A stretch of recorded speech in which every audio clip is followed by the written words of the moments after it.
Assalamualaikum and good evening. You're now with me, Yusuf Shukri, for TVS Nightline. Our top story. The safety of students in schools is the full responsibility of the Ministry of Education, MOE. Minister Fadlina Siddiq said the ministry has adopted a more proactive approach to ensure safe school infrastructure following the tragic death of a 9-year-old student who fell into an open sewage hole at a school in Negeri Sembilan last month. Although the police have classified the case as no further action, NFA, Fadlina emphasized that the ministry remains fully accountable for the safety of school environments nationwide. Terima kasih. Saya fikir walaupun siasatan polis menyebut di NFA tapi tidak bagi Kementerian Pendidikan Malaysia. Kerana tanggungjawab dan soal keselamatan anak-anak di sekolah itu adalah tanggungjawab penuh Kementerian Pendidikan Malaysia. Jadi sebenarnya selepas saja kejadian itu kita telah mengambil sikap yang sangat progresif dan juga dalam memastikan soal-soal keselamatan ini mesti diberikan keutamaan.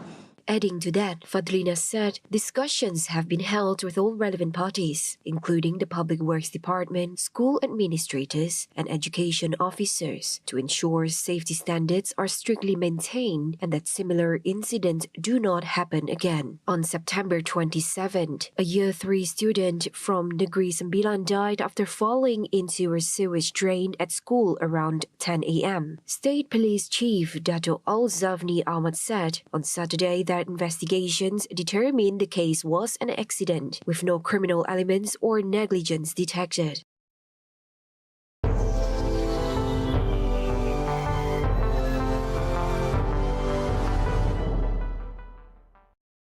British police are investigating a mass stabbing aboard a London-bound train that left 10 people injured, 9 of whom were believed to have suffered life-threatening injuries. 2 suspects were arrested after the attack, which occurred on Saturday evening on a train travelling from Doncaster to London's King Cross. The incident, which some passengers initially mistook for a Halloween prank, caused chaos as travellers fled through carriages in panic. Emergency services halted the train and rushed the wounded to nearby hospitals. Counter-terrorism officers are assisting with the investigation, though the attackers' identities and motives remain unclear. Forensic teams worked through the night at Huntington's station, where the train was stopped and secured. Witnesses described scenes of panic as passengers fled through carriages while others tried to intervene. Meanwhile, Prime Minister Keir Starmer called the attack deeply concerning. London North Eastern Railway, which operates the service, warned of potential travel disruptions on Sunday as police continued their inquiries. Protesters gathered near the British Embassy in Berlin to protest the 1917 Balfour Declaration, which paved the way for the occupation of Palestine and the genocide in Gaza. Demonstrators later marched toward the intersection of Friedrich and Zimmer Streets in the Mitte district, carrying Palestinian flags and signs that read, "Balfour Declaration was a colonial crime and stopped the genocide," while chanting slogans such as "Israel kills children, Germany supports it." At the same time, the protesters showed solidarity for the people of Sudan who are currently being murdered with no justification. One of the protesters, Thomas from the Association of the Jewish Voice for a Just Peace in the Middle East, stated his resolve. The more Israel commits atrocities in Palestine, his resolve will be stronger, speaking for those being oppressed by the Zionist regime. Dann kommen mir die Tränen, mein Herz blutet, aber gleichzeitig wächst die Entschlossenheit, mit euch gemeinsam gegen diesen Völkermord, gegen diesen Massenmord auf die Straße zu gehen und weiter zu kämpfen.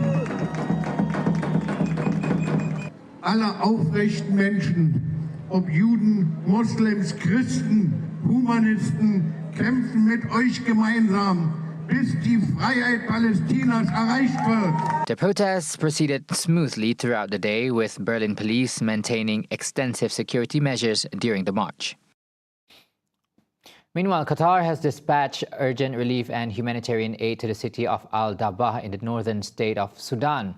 The humanitarian aid is part of Qatar's firm commitment to supporting the Sudanese people, particularly amid the difficult humanitarian conditions faced by civilians, including severe food shortages and an increasing need for shelter and essential supplies. The aid includes around 3,000 food baskets, 1,650 shelter tents, and other essential items provided by the Qatar Fund for Development QFFD and Qatar Charity to support displaced persons from the city of Al-Fashir and nearby areas. The assistance is expected to benefit more than 50,000 people, along with the establishment of a special camp for Qatari aid under the name Qatar Al-Khair. The support forms part of Qatar's ongoing efforts to stand by the people of Sudan and alleviate their suffering caused by the armed conflict. It also reflects Qatar's leading humanitarian role in strengthening global humanitarian response efforts and building bridges of solidarity with affected communities around the world. Now, at least 23 people were killed and 11 others were injured when a powerful explosion tore through a supermarket in the northern Mexican city of Hermosillo on Saturday. Authorities say the blast occurred at a department store in the city center and appears to have been accidental, possibly caused by a faulty electrical transformer. Local authorities have confirmed that among the victims were several minors, calling the loss of young lives especially tragic. Witnesses reported that flames and heavy smoke quickly engulfed the building and nearby vehicles, trapping shoppers inside. Emergency crews worked through the afternoon to rescue survivors and rush the injured to local hospitals.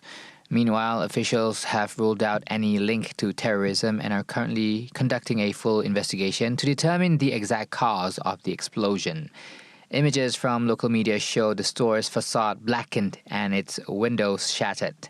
Nearby businesses closed as a precaution, and Day of the Dead festivities scheduled in the area were cancelled.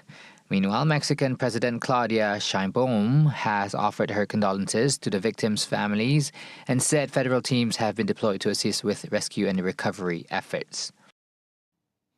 The U.S. and China are taking steps to reopen military communication channels aimed at reducing tensions and preventing misunderstandings between their armed forces.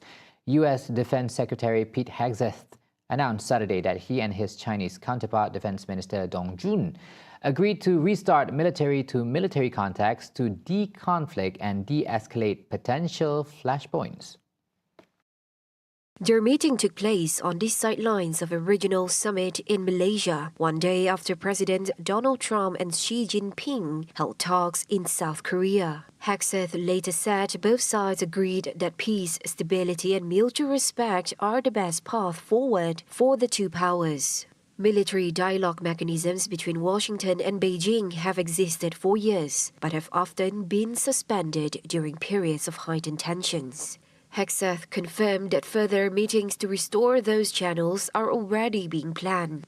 A statement from China's defense ministry echoed similar themes, calling for stronger policy dialogue to build trust and ensure a stable, positive momentum in military relations. The renewed effort follows years of strained ties over the South China Sea, Taiwan, and broader regional security concerns. Meanwhile, Beijing continues to claim most of the South China Sea, overlapping with the territories of several U.S. allies, and maintains opposition to official U.S. contacts with Taiwan.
Welcome back. The Well-Best Sarawak 2025 Carnival has generated 400,000 ringgit in sales, a success that highlights the growing support for B40 entrepreneurs across the state.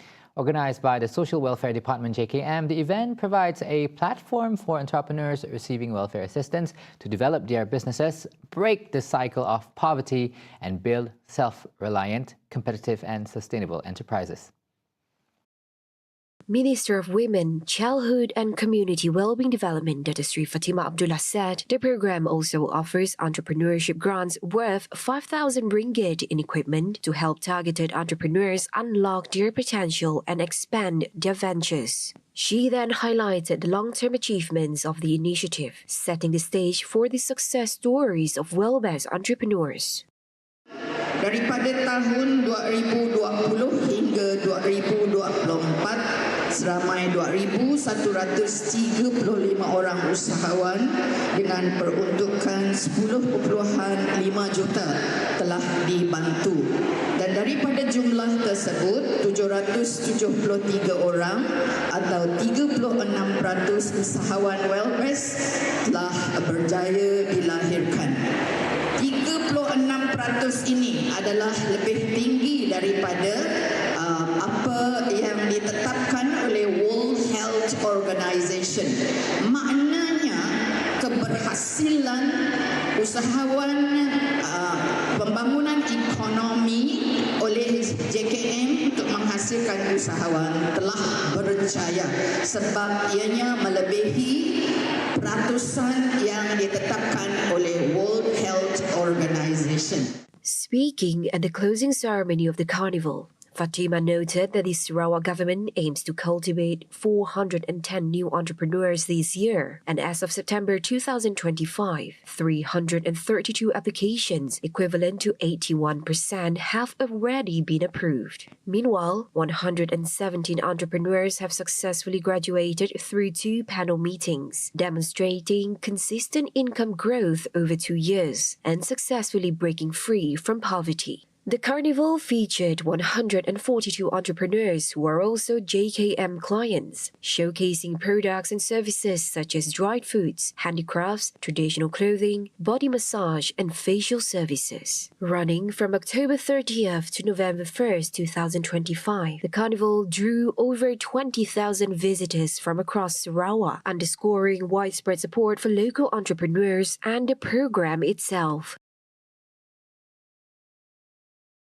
Wrapping up the Nightline, Landas, the team from Land and Survey Department Sarawak, was crowned as the King of River after winning the main category for men's 30 paddlers during the annual Sarawak Regatta event.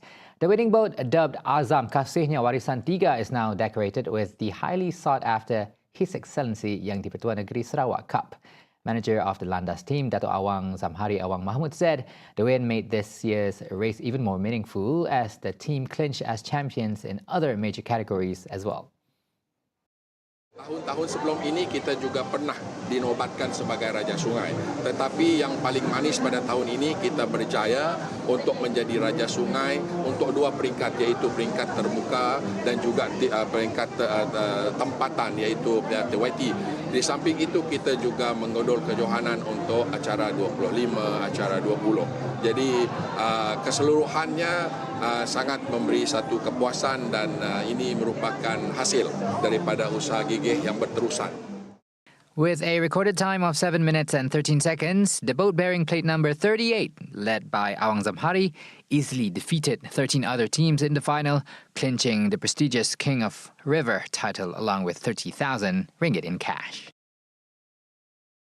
And that's all the time we have for tonight's TVS Nightline. I'm Yusuf Shukri. Thank you for watching and Assalamualaikum. Good night.